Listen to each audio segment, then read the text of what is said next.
M'a salué nous tous, ça qui passé, ça c'est moi, héritage haïtien, mois de mai, m'bral li pour nous.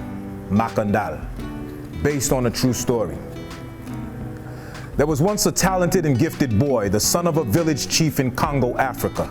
It was well known in the village that this 12-year-old boy had advanced abilities, such as reading and writing in his native language, Arabic.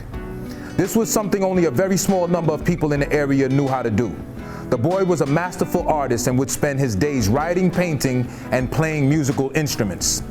One day, the son's village was raided by slave traders. These men would storm into villages into Africa, kidnapping thousands of people and enslaving them.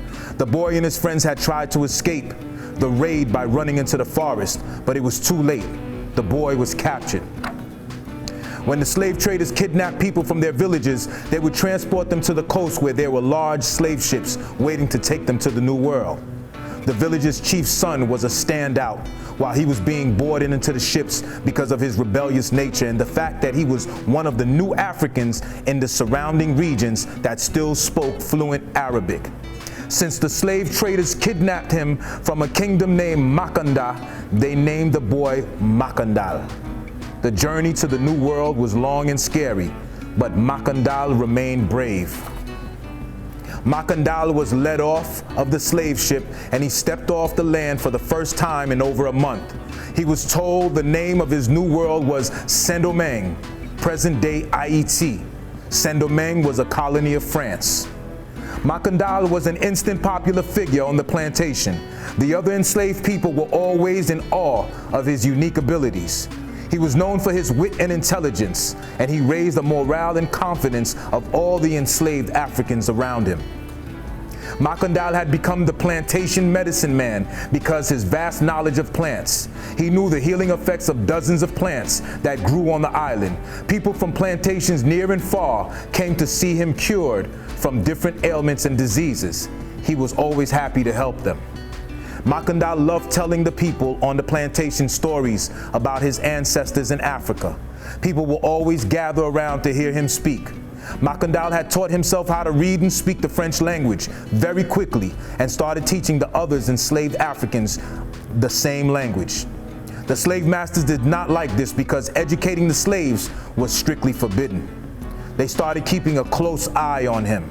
Now a young man at the age of 18, Makandal met an enslaved woman he liked and began to spend time with her. The only problem was that she worked in the slave master's house, and he would have to sneak over there to see her.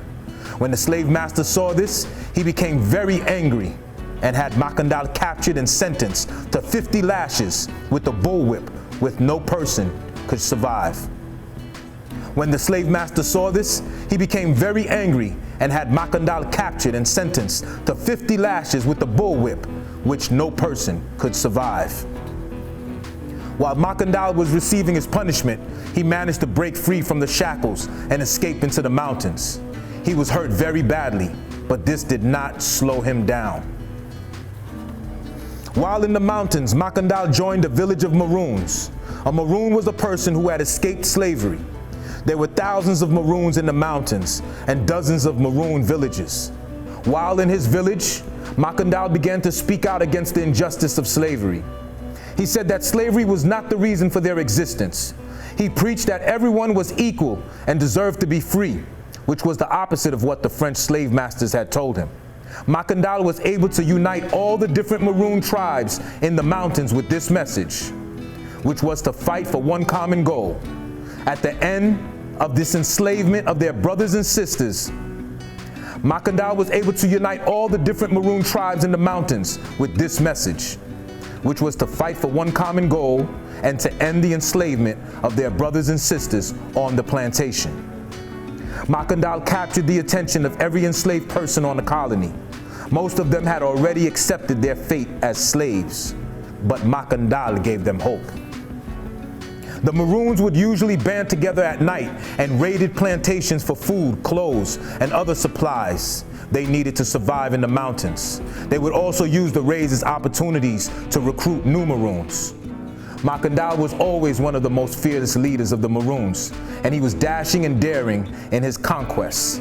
His exploits during the raids would only add to his legend.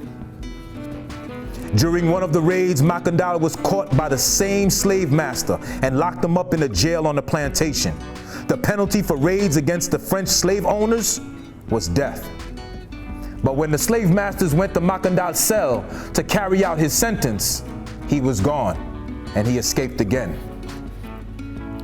Drawing an experience performing successful raids on the plantations, Makandal came up with the plan to defeat the French slave master and free the island of slavery once and for all. In order for this plan to work properly, he would need to help the gens de couleur, free people of color, in Saint-Domingue who had access to resources they needed in order to win the battle. However, he could not convince them to join his revolution. Even though he did not get any support from the gens de couleur, Makandal did not give up on his plan to end the enslavement of his people. He decided to fight his enemy using what he knew best, plants.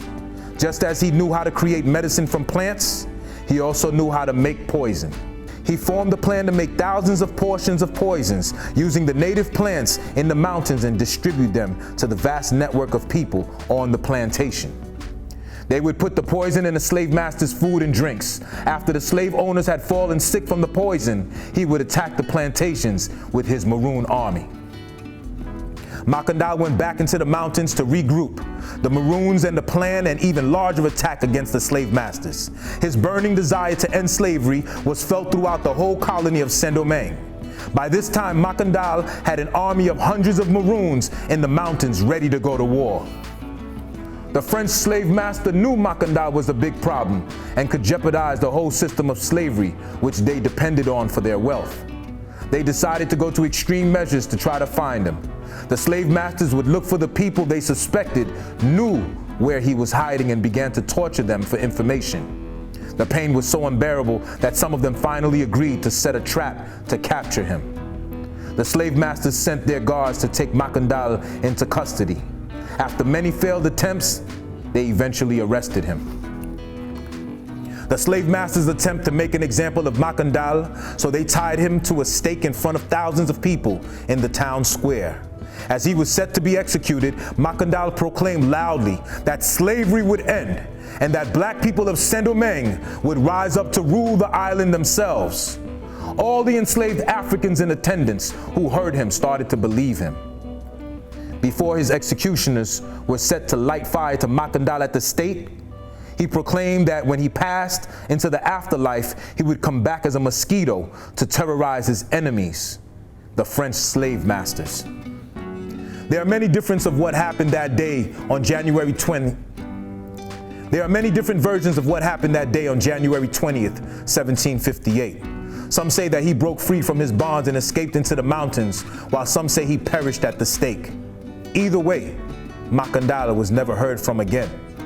33 years later, after Makandal's death or disappearance, a Maroon named Dutty Bookman held a secret ceremony at the same site where Makandal had made some of his inspiring speeches.